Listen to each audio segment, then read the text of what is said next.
These are sign-offs you can use for your emails. Smell you later. Blasting off again. Call me a German car, cause I'm outie.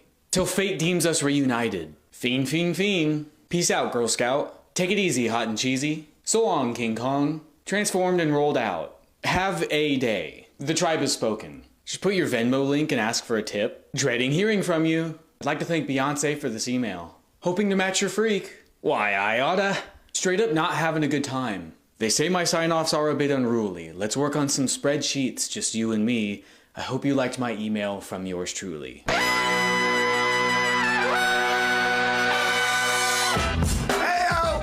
And welcome to No Dunks, a basketball podcast on the Athletic Podcast Network. I'm your host for today, Trey Kirby, and joining me, it's a man who lets his cat outside more often, Tas Mellis. I have grown. Happy NBA season tomorrow, everybody. This one's for you.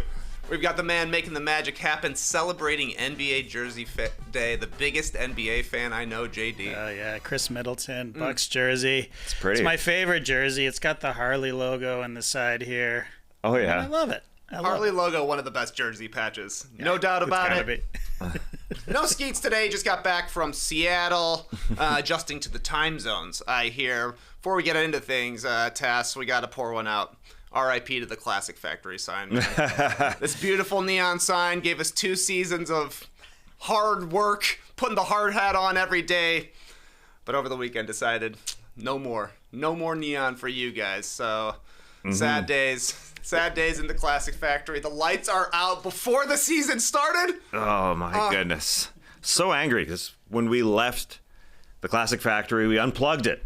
We had this conversation. JD wasn't here to give us the no, don't do it, because we talk about it, and JD has mentioned that unfortunately sometimes it doesn't come back on, and so don't unplug it. But as JD said, it might come back on. Stick with us. It could come on at any time. Like, I've left it on, and it's come on like 5 hours later. So we'll see. It'll be miraculous. Keep your eyes peeled. Yeah, keep your eyes peeled. It's a little bit of like an Easter egg. Which episode did the light turn back on? We got to have a 5-hour show, I guess, is what JD's implying. Extend. Shouldn't be a problem. We did finish our 5-part season preview series last week. Everything you could possibly want to know about the 24-25 NBA season. We did Eastern and Western Conference over-unders. We ranked every team. We made award picks. You and Skeets answered a bunch of burning questions on Friday, or last week on Wednesday. Is there anything you're regretting, Tas? Great question. Yeah. No. I'm so optimistic until tomorrow when things change. Exactly right. No. I've got people all over me for not giving the Mavs enough love, but I think it is questionable with them. First calling me, I'm a Warriors lover. I do think they're far better than they are last season, even without Klay. People saying, oh, you love the Raptors way too much. I think they're better than a 30-win team. I see some people out there saying they're a 50-win team. So, no, I don't feel dumb. And tomorrow and the next day and the day after that, it's like 2 weeks into the season where even the optimism in every locker room kind of fades. That's when you really have to determine whether or not you made a mistake. Not yet. Yeah. You? My only regrets are like, I feel like when we were doing our tiers episode, you were pushing for more teams to be in the title contenders. And maybe you're right. Like, the Mavs maybe should have been up there. Maybe the Suns as well. We only had 3 teams ultimately. But, maybe at the beginning of October, I should have been a little more generous. Yeah, you could be right. Love. Yeah, we have a different definition of contender. You think there's 3 teams that are literally going to hoist Larry O. Yep. And, contender to me could mean somebody that's playing for Larry O, and that's enough. Yeah, fair enough. Just different Larry lads for us. We did see an NBA or a championship won last night. Yeah. The New York Liberty prevailed in overtime of Game 5 over the Minnesota Lynx. Pretty controversial ending, Tas, with the phantom foul call on Breanna Stewart at the end of regulation. Right. I'm kind of happy, though, that Breanna Stewart and Sabrina Ionescu won it all, so we're not talking about how many shots they missed, because the social media literally would be talking about that. It's Kobe-esque, how he shot 6 of 24 in a Game 7 win in the NBA Finals. So all good, and congrats to Liberty for doing it. Yeah, congrats to Liberty. They deserved the championship for the entirety of the season, but I don't necessarily know that they were the best team last night. That was a crazy game. Fun to watch. Awesome WNBA season. Came right after an awesome NCAA women's tournament as well, with Caitlin Clark still being in Iowa. So pretty cool the way they roll from like finishing the NCAA tournament right into a great WNBA season.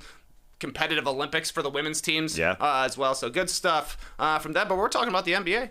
It starts tomorrow. But for today, we're getting into some What You Got. What you got? What you got? What you got? All right, Tassie. I'll give you a couple of sort of related topics. A little stretchy jobs. Oh, it's here, all right. But, it's a nice way to include it. Yeah, exactly. These We're randos. jamming in a lot of topics here. I would call this a potpourri, but I feel like that's a word that's extinct now. Hey. You never hear about people talking about potpourri. I'm so surprised that it's dying. Bring it back. A little crock of dried up flowers that smells good for some reason. Well, once it started entering the bathroom as a spray, Yeah. that's when I thought it's going to stick around forever because poop ain't dying. You know? It was here. It was actually here in the factory. Yeah, we had one just around the corner. The spray. Oh, Yeah. I thought you meant we had a poop, Poop? in the factory. No, all good. I need to I beat re you up here. for the season, I think. Yeah. Okay, Yeah, we got to yeah. stock up. Yeah. We got to stock up on potpourri, poopery. Anyways, as for our What You Gots, Mikal Bridges went 0 for 10 from 3 on Friday. Post-game, he admitted what everyone saw on social media. He's changed his shot, Tass. Maybe not for the better, because shout out to Will Smith and Kevin James. He's got a hitch. As for Klay Thompson, he shot 24% during the preseason, including an 0 of 9 outing against the Clippers last week. So our first What You Got, which is more concerning here, Mikal Bridges' hitch or Klay Thompson's early struggles with the Mavericks? This is an interesting one because I'm not highly concerned with either. I would say Klay is going to figure it out offensively. I think the Mavs have more questions defensively with Klay being out there. That being said, this Mikal Bridges thing, it can't last. It just doesn't make sense. I'm not worried about it because he's had a different shot that's been a very, very good shot mere months ago. So I just find it strange that he's doing it. And again, I don't know why he's doing it. I guess the reason why he's starting his motion way higher and then stalling at the top, it is hitchy, it is Kevin Jamesy, that he's trying to get it off a little bit quicker with all these fantastic, talented players on the New York Knicks. Maybe he's just trying to get a shot off faster. But it is odd because if you do some Sherlock Holmesing, you do some work and you look at just the entire form was faster last year. He would catch it and go even lower than he did this year. He'd start and he'd go to his thighs and then he'd get up and he'd be in far better rhythm and let it go. So I'm not sure what's happening. But even if you watch it in the practices that he's had with the New York Knicks, this shot that he's doing right now with this hitch is going down a lot more than it is in games, but it ain't working in games. So I think it has to just change to go back to what it was. As simple as that. Simple as that. Huh? Yeah. He says he's been tinkering with his jump shot for 7 years. He says he basically can't shoot the same way he shot when he was a college player at Villanova. But like you're saying, 37% from 3 last year. He shot it better. He shot it maybe quicker now is the thing, but you saw the hitch come through during practice footage, like you're saying. Yeah. And it's going in. You saw the practice footage and you're like, okay, this just has to be an elongated, kind of exaggerated way of training your shot so that you're eliminating the hitch so that it's faster. But then he comes out and the jumper still looks like that. I was a little taken aback by that. Yeah. You throw in the couple of injuries that the Knicks have picked up in the preseason here. You're like, it seemed like such good vibes when they first made the trade for Bridges. It was going to be all the Nova guys together. Then Mitchell Robinson gets hurt. Then they do the Towns trade. People are questioning their depth. We'll get into Achiuwa a little bit later. Mikal Bridges, previously the jewel of the offseason. It looks like his jumper is messed up. The vibes are not perfect with the Knicks. That's And fair. I think like a month ago, you'd been like, this is a team to be reckoned with here. Now I'm almost regretting my over-under picks. But if he's still able to shoot at 37%, like that'll be okay. But 0 for 10s, you're not going to be able to live with that. As for Klay and the Mavs, it's weird. I think there is going to be a learning period, and he had an 0 for 9. He followed that up with a 4 for 11, and people were like, oof, great stuff. Klay Thompson is back. 4 for 11 ain't that great, but Klay is a notorious slow starter. He shot 35% from 3 for his career in October, and then 40-plus every other month of the season. So it's not surprising that Klay Thompson would be struggling during preseason in a new role with the Mavs. Right. But you watch the shots he's getting, and they're definitely different than when he was on the Warriors, because the Warriors are moving the ball side to side. The Mavs are a much more deliberate team, a much more heliocentric team when Luka is playing, obviously, and then even Kyrie Irving is going to be the main ball handler. So I do think there's going to be a little bit more waiting around for Klay Thompson. Hopefully he can kind of excise some of the contested twos he got into taking with the Warriors there at the end, which seemed really frustrating for him, for the team. But I do think there's going to be more of a figuring things out time frame here with Klay and the Mavericks than people would assume. You're like, this guy's one of the greatest shooters of all time. Yeah. All we need to do is pop him in, and he's going to be hitting 45% from three. I don't think it's going to be that easy. That's a fair point that they are far different threes. Even the ones that he's made that people are excited about from the preseason, they're different. He hit one pretty one from the baseline where he's fading to the baseline as a three-point shot. So it's pretty. So I do think he'll still make shots. Now, all that said, he did drop off a tiny bit last year. He is getting a little bit older. So this 3 years guaranteed dollars for Klay Thompson may be a worry, especially on the other end, just because of the chemistry that was so fantastic for Dallas that they found at midseason. Everybody's healthy, and then they make the two trades. I do think, though, there are some good things. Even though I picked them for an under, there are some good things that nobody is really talking about. Derek Lively's going to be even better as a second-year player. There's good things about the Dallas Mavericks, but there is, yes, a learning curve for Klay Thompson because it isn't side to side. You're right. It's more whoever's handling it up top, and Klay comes around a screen or pin down or whatever, and he has to come find it. So it's different for sure. The Mikal Bridges thing, I think, is just there's just more worries there because it looks odd. It looks odd. It's not Bill Cartwright. It's not Chuck Hayes, but it's like Rashard Lewis, maybe. I mean, it stalls. A little bit of a flick at the top. There's a flick, yeah, but it's just this stall. He was in such a better flow last year when he'd bring it below his waist. The rhythm is great, and it ended up being faster than the one he's trying now, which I guess is trying to be faster.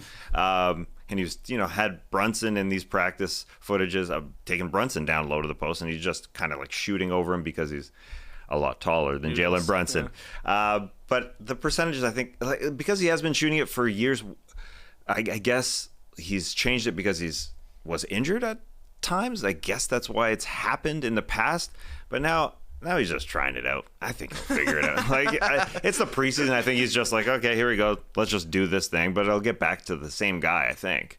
Hopefully, yeah. I think the easy solution for us from the outside is just go back to the old shot. Yes, if it was that easy, he probably would go back to his original shot, or when he shot 45% from three. But it's always such a conundrum. It's like, do you try and fix something that's wrong with your shot, the hitch in this case with Bridges, or do you just get super good at it? Like Kevin Martin had a huge hitch back in the day. He was a good shooter. Sean Marion, ugly jumper. No one ever tried to fix it. They just said, let's figure out how this one goes in. Yeah. Hope he didn't tinker too much. We shall see. I still think Bridges is going to be a big player and also doesn't need to do as much offensively as the Nets needed him to. Yeah, absolutely. So when he had 37%, when he was the number one guy, essentially, that's a good sign, I think. That now you're just a catch and shoot guy a lot of the time. So he should be back to that, no problem. All right, former Knicks talk. Last week, new Thunder center Isaiah Hartenstein suffered a non-displaced fracture in his left hand. He's going to be reevaluated in 5 to 6 weeks. Meanwhile, in Cleveland, Cavs forward Max Strus sprained his right ankle during a workout. He's going to be out at least 6 weeks to start the season here, Tas. So what you got? Oh. Which is a more impactful injury, Isaiah Hartenstein's hand or Max Strus's ankle? I know everyone's going to say Hartenstein immediately. He is the bigger signing of the free agency. Strus has been there now for a little bit, and he just isn't as big a name. But I'm more worried about Max Strus because Kenny Atkins is trying to figure out this big four for Cleveland where they've got 2 guards, 2 bigs. How are we going to figure things out with Garland and Mitchell and then Allen and Mobley? And they're trying to figure out who's that 5th guy. And Max Strus missing 6 weeks may prevent him from having a start position. I know it's unlikely, but around those 4 guys, there could be George Niang who figures things out, a Dean Wade, and Isaac Okoro who starts hitting shots, especially because Max Strus, surprisingly, the last couple years in Miami and in Cleveland has been below average 3-point shooter. So I did want to see him just get those reps and be that 5th guy. But I do think that may turn for Max Strus. Now, Hartenstein, It's unfortunate, for sure. It was fun seeing him in the preseason when he did play with Chet Holmgren. The 4-5 thing was happening on the outside on the perimeter. The dribble handoffs, it was going through Hartenstein. It was cool. It was fun. But I'm not so worried because Mark Dagnall, he plays so many different rotations. And you've heard players, if you do some Sherlock Holmesing of this, you hear players say, oh, this guy, he throws out so many different rotations, so many different lineups. We have to be ready for it. And they kind of are. So I think when Hartenstein comes back, they will go through it. It does stink that Chet Holmgren doesn't have a monster beside him to take some reps. And a guy who played 82 games last year doesn't really get talked about, but Chet played 82 games. So hopefully that doesn't concern this part of things. But I think there's enough bodies there and the other Jalen Williams to back up to get to that December, I guess, when Hartenstein comes back. It sucks, but I think they'll be fine. While it kind of sucks individually more for Strus, I'd say. Yeah, I think you're right. It sucks for us as fans of basketball that we don't actually get to see the Thunder as their whole team, especially since some of the stuff they've been doing in preseason with both Hartenstein and Chet being able to handle the ball and make plays for each other. That was fun to watch. Right. It's a bummer for the Thunder because they're not going to get a chance to really build the chemistry that they're hoping to develop over the course of the season. But Hartenstein will also be able to stay in shape with this being a hand injury. He's going to just have to shake off the rust when he comes back and be playing. I don't have a lot of worries that this is the sort of thing that lingers or that gets re-injured unless it's a freak thing. Like this was a freak thing, you know? Just an acute injury, your hand gets hit or whatever. That could happen.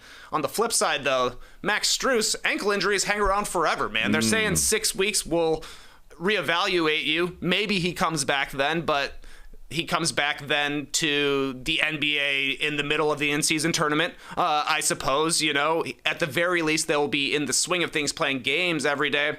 Just the kind of thing that can re-injure, linger a little bit. I also don't really know that the Cavs have a perfect option at the wing spot because the thing that Strus brought to them was a quick trigger. I think that was his biggest value on the Cavs. You're right, he didn't shoot a great percent, only 35, basically league average, but he took a ton of shots. Okoro doesn't take a lot. Niang, he'll have games where he takes a lot if they decide to leave him open, but not necessarily a super fast release like Strus. And then Dean Wade, I guess he'll probably be the guy. Yeah, I'm not sure. I don't know if he's a 3 or if he's a stretch 4, but I think he'll probably get the first taste at things. He was a guy that was injured for the Cavs last season, and that's another thing that's a bummer, is that the Cavs, much like the Grizzlies, were a team that suffered a lot of injuries. Last season, they were able to overcome it, whereas the Grizzlies weren't necessarily, but the Grizzlies got some injuries in training camp, and now the Cavs have one to start things off, too. That sucks. Anything else on Cavs or the Thunder? It does stink that Max Strus isn't going to be there for him because he has a quick trigger. That's a very good point because especially with Mobley and Jared Allen, you want somebody to fire away. You need somebody to space the floor. And it just sucks if he doesn't come back for a long period and somebody is able to fire away from that 3 spot. Now, it's probably not Dean Wade. I think Dean Wade is more of a 4, but it's just the math. You need 3 points and a 3-point shot from somebody because right now Evan Mobley doesn't shoot a ton of them. Jared Allen doesn't shoot them, and sometimes Darius Garland gets a little cold. So you just want somebody shooting from 3, and somebody might take Max Strus' job. That's what I'd be concerned of if I was Max Strus. But he also just hustles and plays extremely hard defensively, and he's got that quick trigger. So yeah, he's just a well-rounded player, unfortunately, for the Cavs. Maxwell. In other unfortunate injury news, the Knicks' Precious Achiuwa sustained a strained left hamstring. He is going to be reevaluated in 2 to 4 weeks. This comes not too far after Mitchell Robinson, we found, is going to be out to start the season as well for the Knicks. Any thoughts on the Knicks losing a reserve big and Precious? Yes. The depth is important. The depth is not great right now. It's not great right now. They gave up 2 guys for Karl Anthony Towns. They always have a starting center in Mitchell Robinson who is injured year to year to year to year. It happens. So that was a concern. And now it's even more of a concern. Jericho Sims is going to play at the 5. Now, OG Anunoby played lots of minutes at the 5 last year, even when they had Precious and Isaiah Hartenstein. So we're going to see some of that. So the concern is the Tibbs theory or textbook, which is play guys. They won't get hurt. They'll be fine.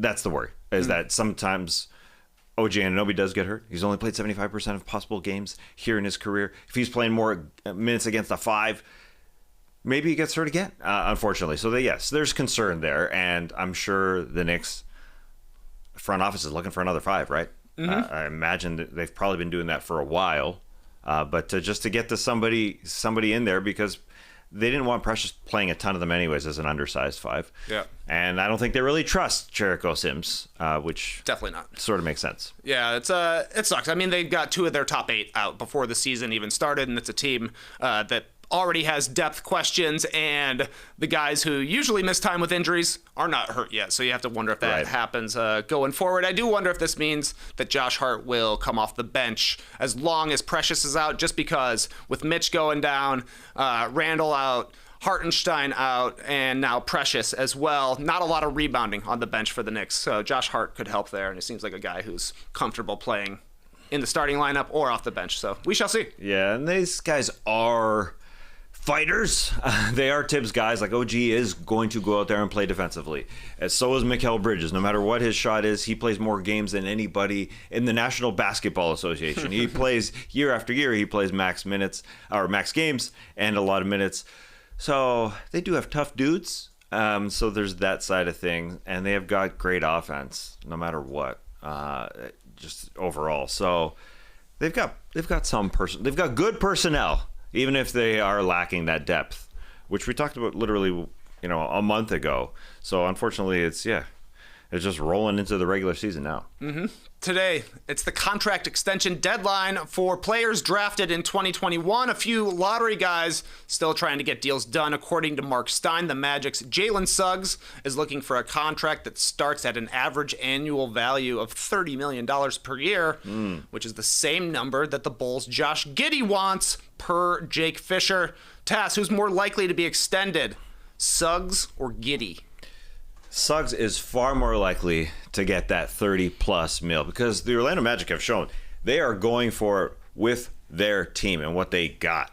I think that's fairly clear. We saw Franz Wagner get a monster 224, even up to 270 if he makes an all-star game this season. They gave KCP 66. They gave Wendell Carter a $59 million extension. They gave Jonathan Isaac $84 million, which is a very nice $25 million this year, and it drops to $15 the next year. It's quite descending. So I think they've said, this is our team. We're willing to pay Paolo Banchero, I'm sure, in the future. Yeah. And yes, Jalen Suggs is going to be a part of it. And he's a very, very good defensive player. So when you're comparing Jalen Suggs and Josh Giddey, they're different in that Suggs will take your perimeter player, the best one on the other team, and we'll see how his offensive side can grow, while Giddey's sort of the other way, but just not as good, not as goody offensively. That's the truth. I mean, I think the Bulls, as a Bulls fan, they want him to be good. After reading, that's all they got back in the trade for Caruso, so definitely they want him to be good. Yeah. After reading a report about the Sacramento Kings, who I can't wait to watch Sacramento Kings play, but apparently they offered, according to The Athletic, they offered their number 13 pick for Alex Caruso, and the Bulls said, we'll take Josh Giddey instead. So they want him to be good. They want him to be fairly good. So, but all that said, I don't think they're going to extend him right here, right now. Why not wait till next year? Before he's played a minute for him. Yeah.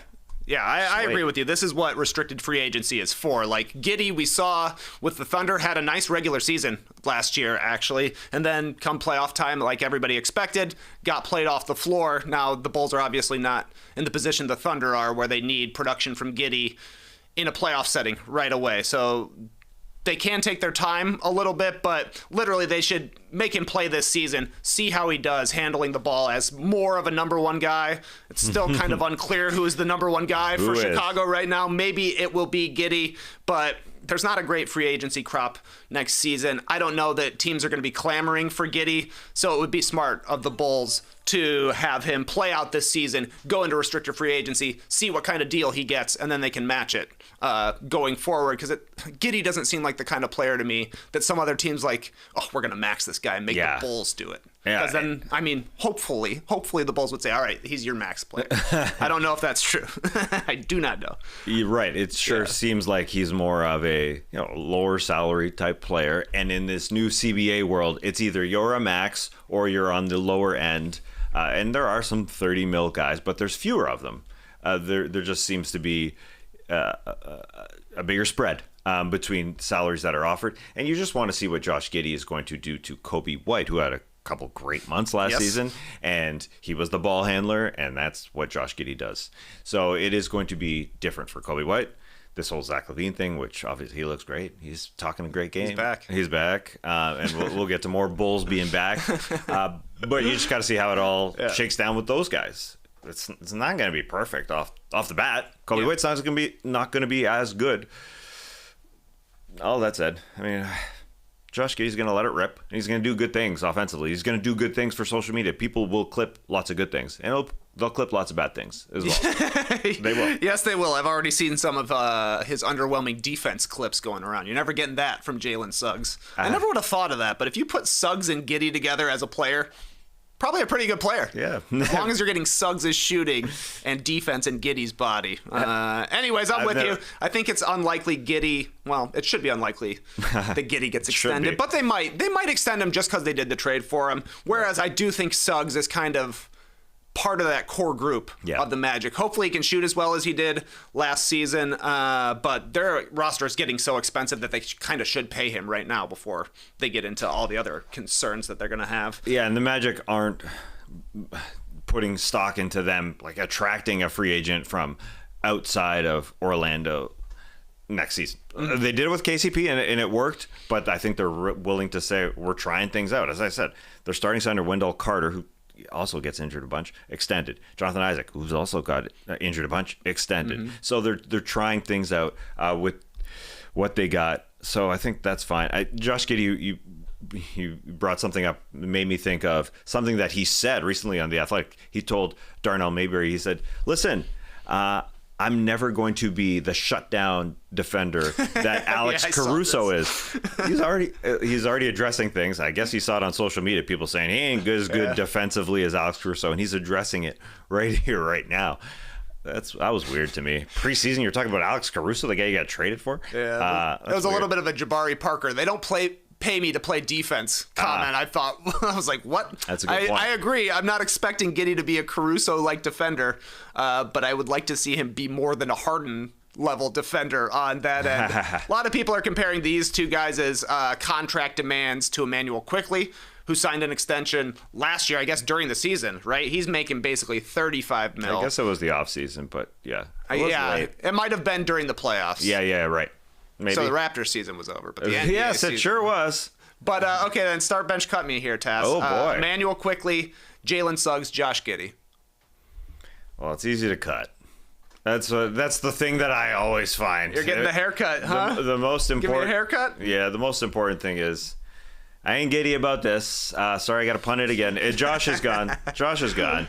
The Quickley contract is very unique. It is hoping for a good future with Emmanuel Quickley. We all do. He didn't play enough games with Barnes and Barrett to say this is what we got here. And it's different for him going to the starting role. It is different, and it didn't work with the Knicks all that much. So that's a really great one, though, because it is sort of like we were just talking. Quickley, a very good very good offensive player. Jalen Suggs, obviously the better defensive player, but I think I would go Suggs. I think his offense is going to be better where he doesn't have to take the other team's best offensive player automatically every single night because KCP is beside him. Mm-hmm. So I think I'm Suggsing. Who are you going? I'm with you. I would go Suggs, Quickley, Giddey.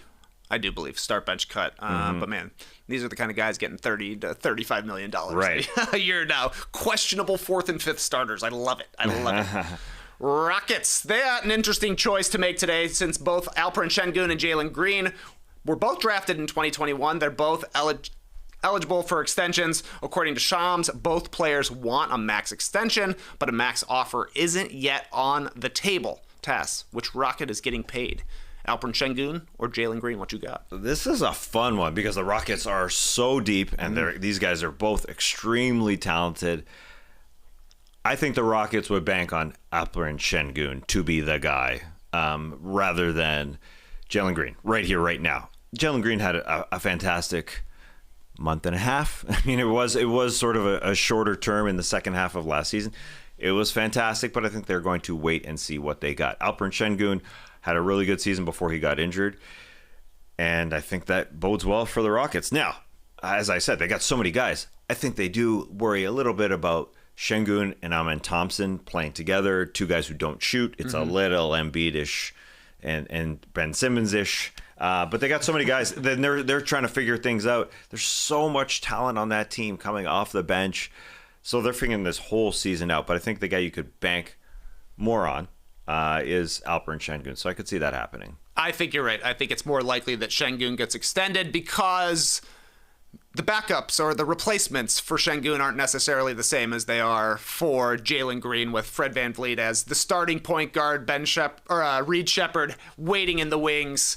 I just think it's more likely that Sengun is the guy that they decide to go forward with. And Jalen Green, to me, is another perfect candidate for restricted free agency. He's a guy I think could have suitors around the league. You see his athleticism, the way he shoots the ball from outside, and the awesome couple of months he put together at the end of last season.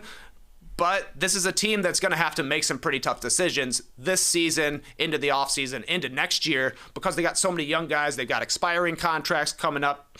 The new CBA really makes you think about signing a third guy to a big deal or signing a questionable player to a max contract, right? And I feel like Jalen Green could easily fall into the Zach LaVine, like we have to pay him because we would lose him otherwise. However, once we pay him, then nobody wants him. It can be a tough dance, I think. So I would let Jalen Green get into restricted free agency if they don't move him sometime this season. See what he can get in the offseason, then match if they want to. You were excited about Alperen Sengun even before everybody else was. You love the guy. Yeah. You broke down his videos here on No Dunks, or broke down his moves on No Dunks, because, yeah, he's just so good. How much do you think Alpy's getting paid? Is it? I mean, a max seems too much to me. Yeah, I think so too. I don't know. 4 years, 5 years, $200 million, $40 million per season. That is a payday. That's a big payday. Yeah. And 200 sounds nice in the press release. You get a 200 on there. You're right. It's such a weird season for the Rockets because Ime Udoka, as the head coach, is going to play all the old guys as much as possible. That's what he does. He talks about Fred VanVleet so much because he's a veteran. And so I always wonder what these backup guys like. Reed Shepherd, Cam Whitmore, Tari Eason, who's a bit of an older guy. They have so many guys that are going to be asking for minutes. Amen Thompson, I mentioned. That guy is going to be fantastic. So there's a lot working there. And Ime Udoka just wants to play the old guys. And so Raphael Stone in the front office just got to say, we're dealing guys to make everybody happy. And they were rumored last year. So it's probably going to happen at some point. They have so many guys. It was a nice what you got we did there, huh? Yeah. We haven't done that for a while. Good to bring it back. Sure, absolutely. You broke a record. First guy to compare Alperen Sengun and Amen Thompson to Joel Embiid and Ben Simmons. Yeah, that's unfortunate. Can't believe it actually happened. Let's get into the up-down report. We got more topics. Prepare your hoodies. It's the up-down report.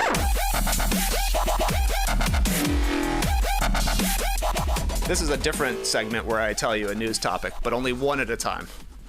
One topic per time, not two at a time. Aaron Gordon is eligible for a 4-year, $150 million about deal, according to Brian Windhorst, but the Nuggets haven't yet offered a deal to Gordon, a max deal. The two sides are still negotiating. So, Tas, are you up or down on the Nuggets refusing to offer Aaron Gordon a maximum deal? I don't want to go max, but after losing KCP, they just have to sign him to a deal because you said this is just a one topic subject here, up, That's down, right. but this is playing off of what happened with KCP. He left, Aaron Gordon, I do believe, is more valuable to the Nuggets. KCP is more replaceable with Christian Brown, but Aaron Gordon is not replaceable. And so it's so interesting to give Jamal Murray the max after what he finished last season as. He wasn't Jamal Murray, he wasn't himself, but Aaron Gordon is so important. Him and Jokic are buds. They have such a connection. I would hate to see them say, okay, you're gone. Peyton Watson is going to replace you, because you see Peyton Watson playing in the dunking spots and trying to be what Aaron Gordon was. But Aaron Gordon's such a good defender. If there's any rollover from winning the championship, you need this guy. You need Aaron Gordon. So money-wise, I think they were concerned a little bit with KCP and how much he was going to get and hitting that second apron. So I'm sure they're worried about Aaron Gordon with what they've given Jamal Murray, what they've given Jokic, and what they've given Michael Porter Jr. That guy got a monster. And so that could be the one that they're regretting. But Calvin Booth had to make a decision. Christian Brown's potential, who's a damn good defender. He's bigger than KCP, and I think he can be, when he's comfortable, a very good offensive player too. That's replaceable.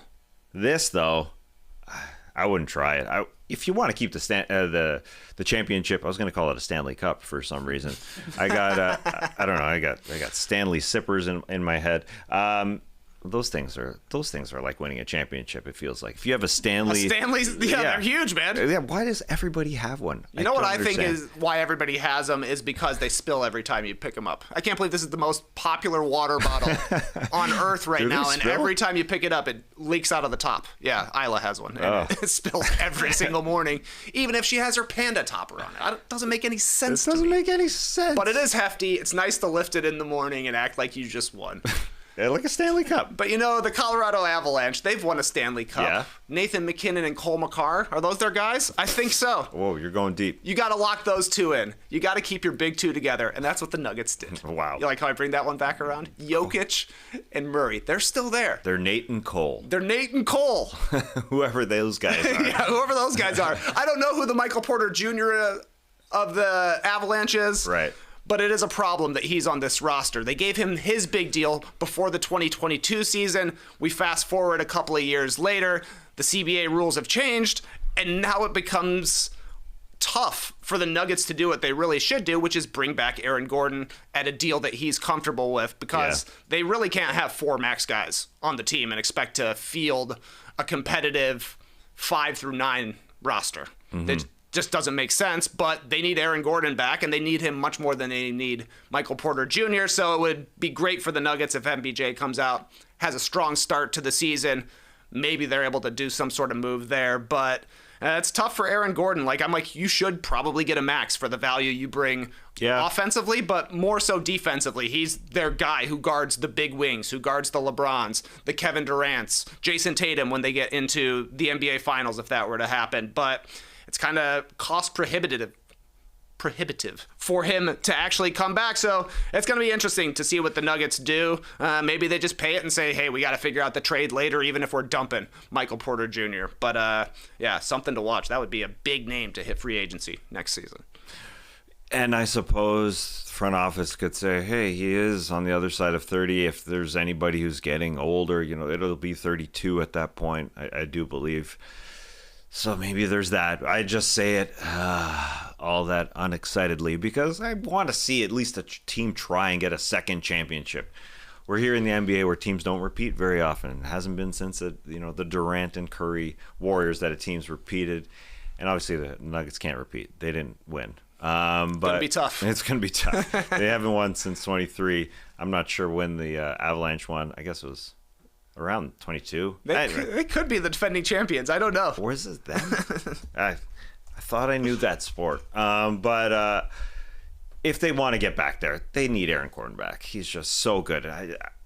I just bring up the Peyton Watson replacement of him because you can see it in a similar way to Christian Brown replacing KCP. Although Christian Brown has done a heck of a lot more in the playoffs than Peyton Watson has. But Peyton Watson is just a damn good defender. He doesn't have the offensive ability that Aaron Gordon does. But I see these highlights of him playing in the dunker spot where Aaron Gordon gets those passes from Jokic. And they had such a chemistry. It's current. They have such a chemistry. Jokic along with Aaron Gordon. It's the past. We can start talking about Jamal Murray's contract. That guy hasn't looked good in a while. So that's the concern, really. As long as Jamal Murray plays like a max player, then they're good. Yep. They're very good. Man, the playoffs really just color everybody's opinion on how things happen. Because you go back and look at it, you're like, wait a second, Jamal Murray had his best season of his career from a scoring and shooting perspective. Wait a second, they won more games than the year they won the championship, the Nuggets did. Yeah. But it feels like such a disappointment because they blew a 20-point lead in the fourth quarter of a Game 7. Yeah. But it does. It does. Yeah. I mean, and Jamal Murray missed a good chunk of the regular season, and they still were good without him, as you said. They won 57 games, if I'm not mistaken. That's a lot of wins. But yeah, the playoffs matter, especially with Jamal Murray. Yep. Especially with Jamal Murray, because the guy hasn't made an all-star game, but he gets max contract because he turns it on in the playoffs. He's even better in the postseason. So let's see that again, Denver. I will be hoisting a Stanley that's not a Stanley Cup in your honor if it happens. I don't have one. Apparently, the Florida Panthers are the most recent Stanley sippers. I knew that. Matthew Tkachuk and Jason Tatum. High school classmates. They both won a championships in the same year. I remember that storyline. Tkachuk left my Calgary Flames because he wanted to go win, and he did in Florida. My Calgary Flames. My Calgary Flames. I don't own them. It's been a while since they've lifted the Stanley Cup, isn't it? Yeah. I mean, they're a Canadian team. I know it's been a while. Maybe this is the year. Maybe. Yeah, maybe. Anyways, another 2021 draft guy, the Warriors, Jonathan Kuminga, also wants a big contract, but Shams is reporting that the two sides are, quote, far apart on a deal. Tas, are you up or down on the Warriors extending Jonathan Kuminga today, I suppose? You extend him, absolutely.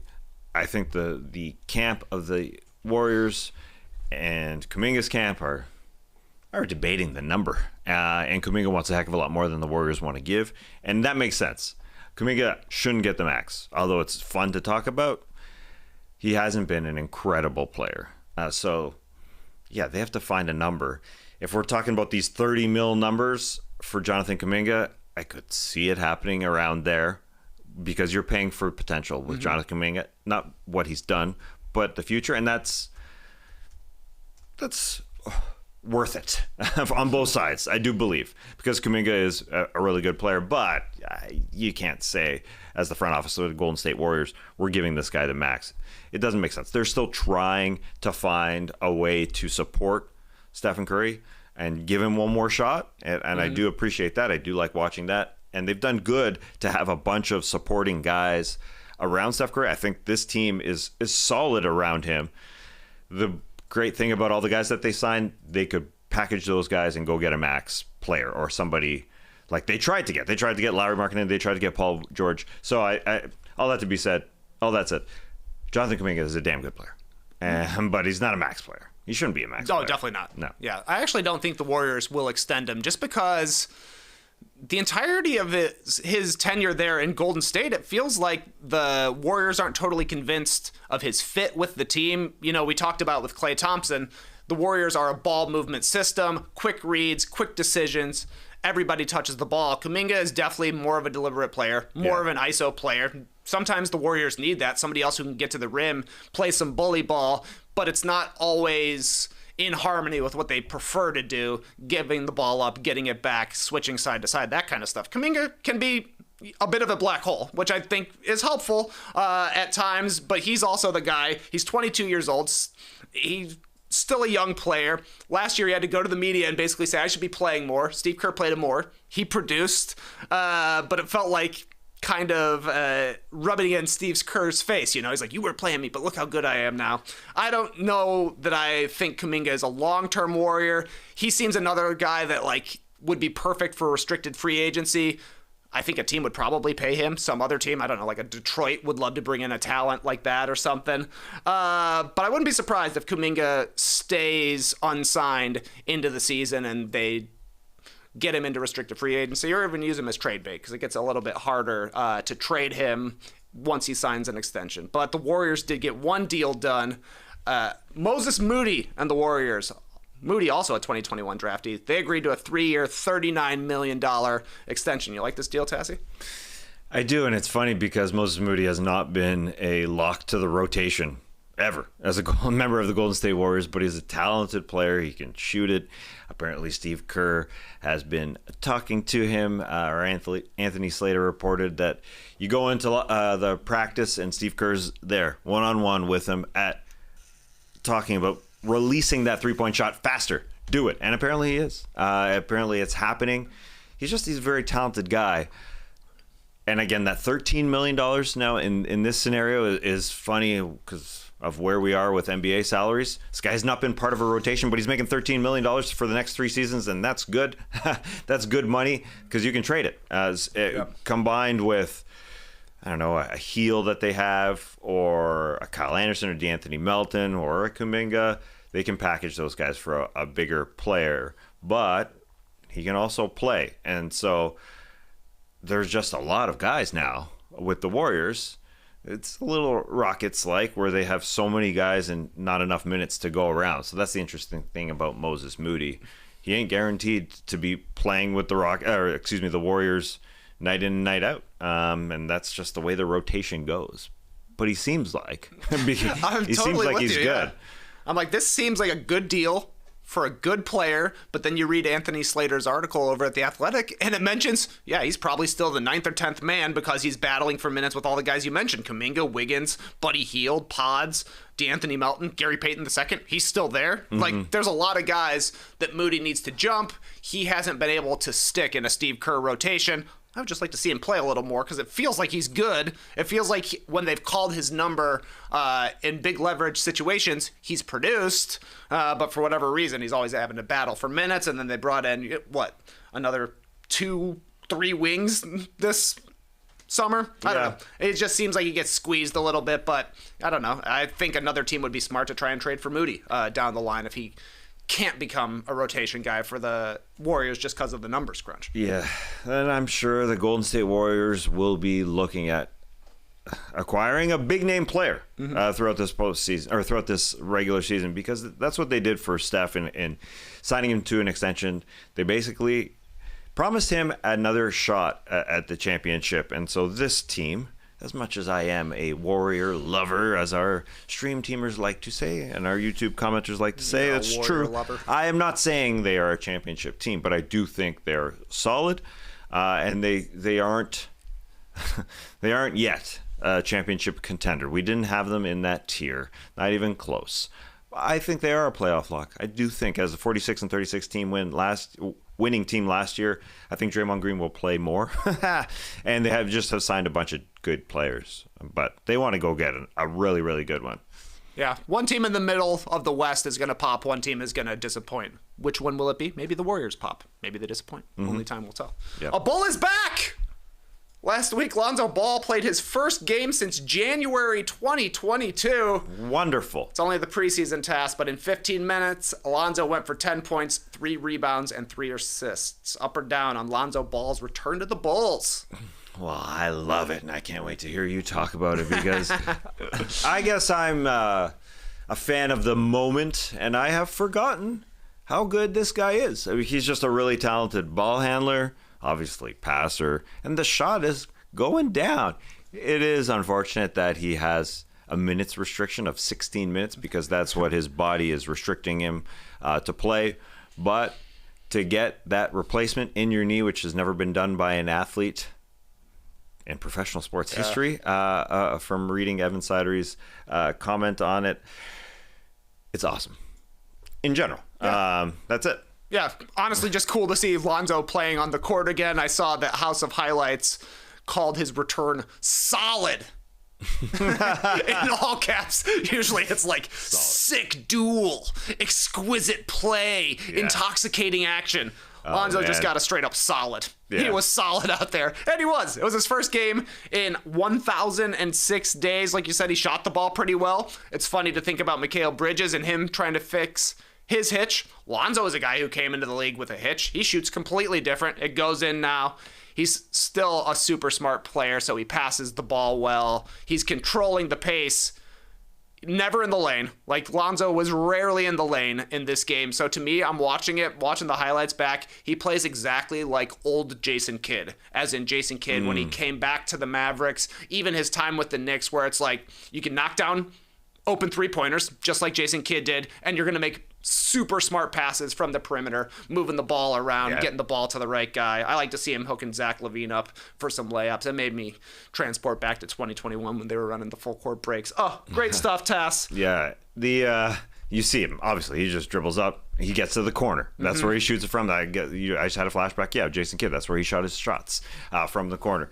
It is hilarious, though, how the people in the media now, they've got to say something. It's fantastic. That's amazing. It's great. Because you even heard it with Adam Amin, the great play-by-play guy of the Chicago Bulls, say, Lonzo Ball dove into the crowd. And I saw the headline, and I clicked.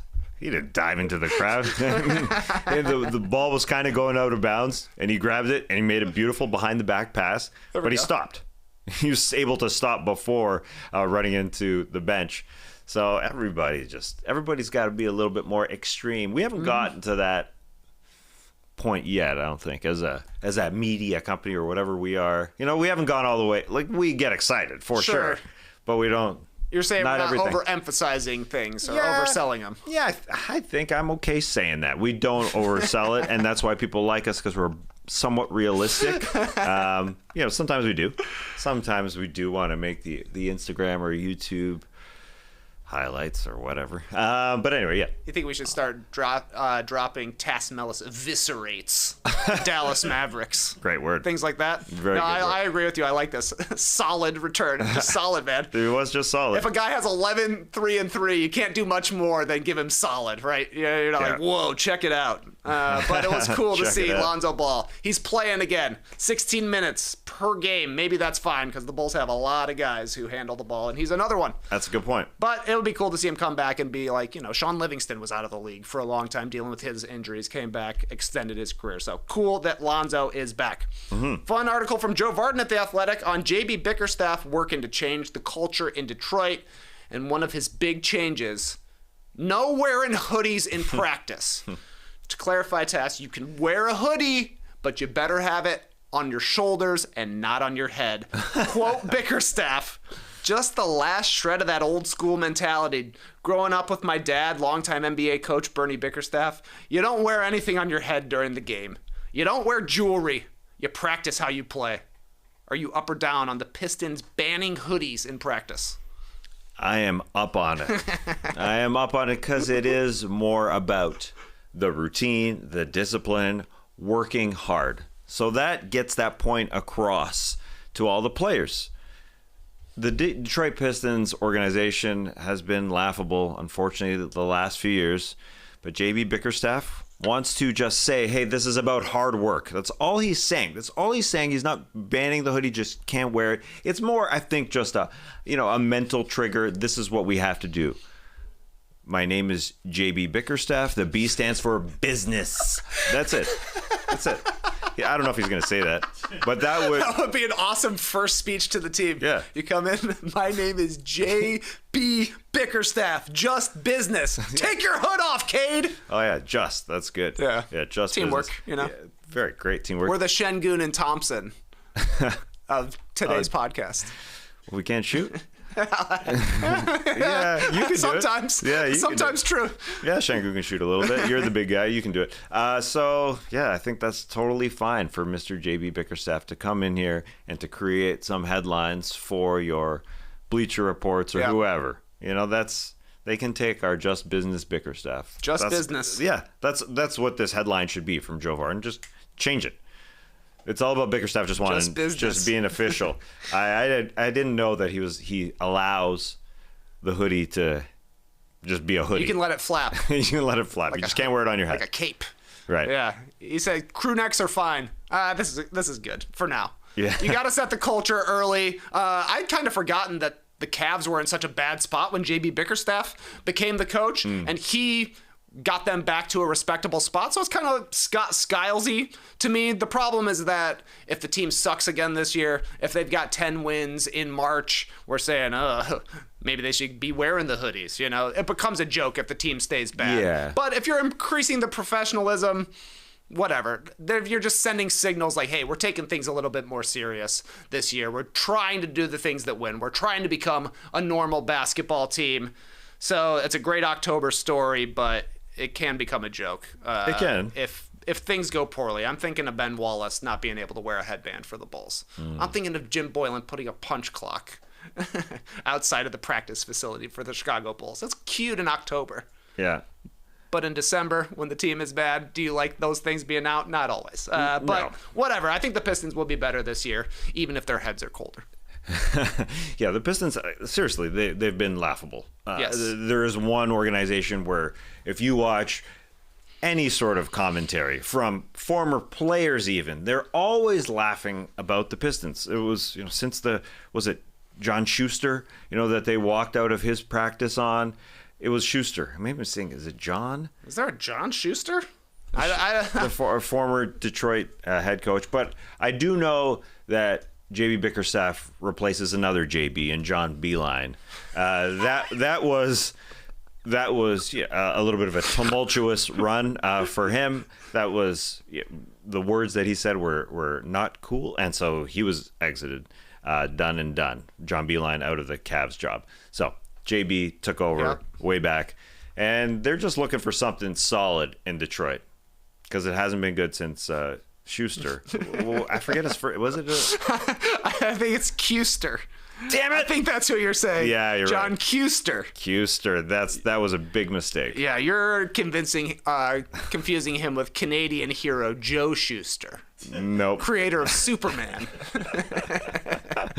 Namesake of a street by a soccer field. Oh, Custer. That was the namesake. Yeah, John Custer. Yeah. He's a John Beeline type. He was there for just a little bit. Schuster.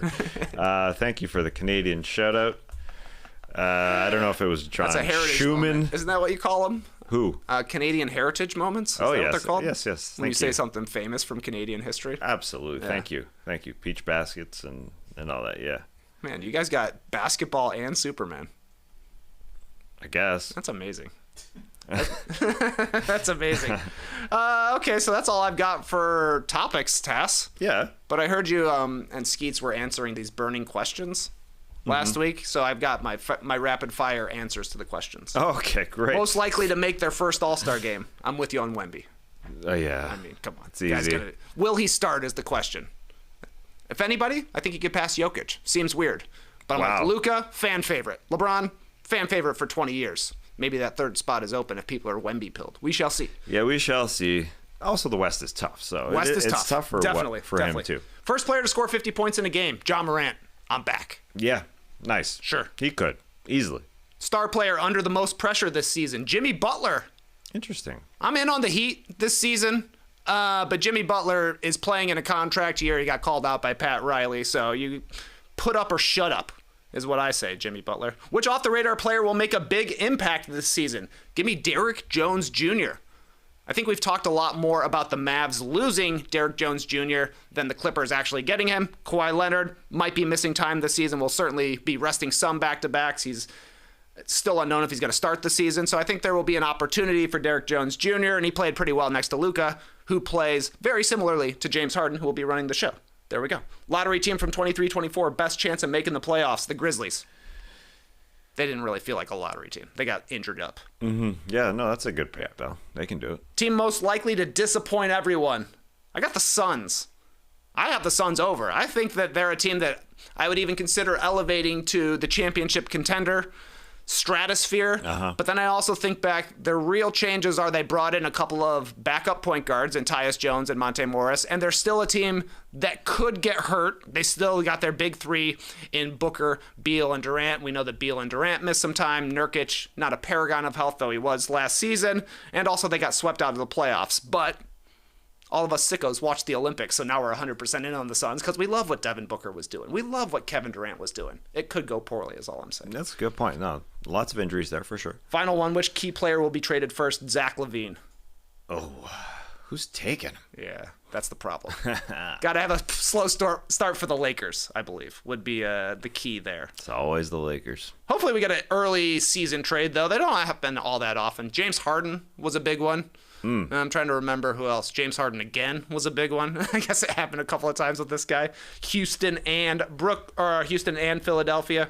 And then I guess the Brandon Ingram question is still to be questioned, but those are my answers. You guys did a great podcast. I really enjoyed listening to it. I thought OJ Anunoby was early, but that was December 30th that he was I consider traded. that early enough. I agree. Before the new year. Good one. I agree, yeah. Yep. Got anything else? No. You want to just hop on Twitter and see if anybody's signed an extension? Yeah, we should. And just wait it out?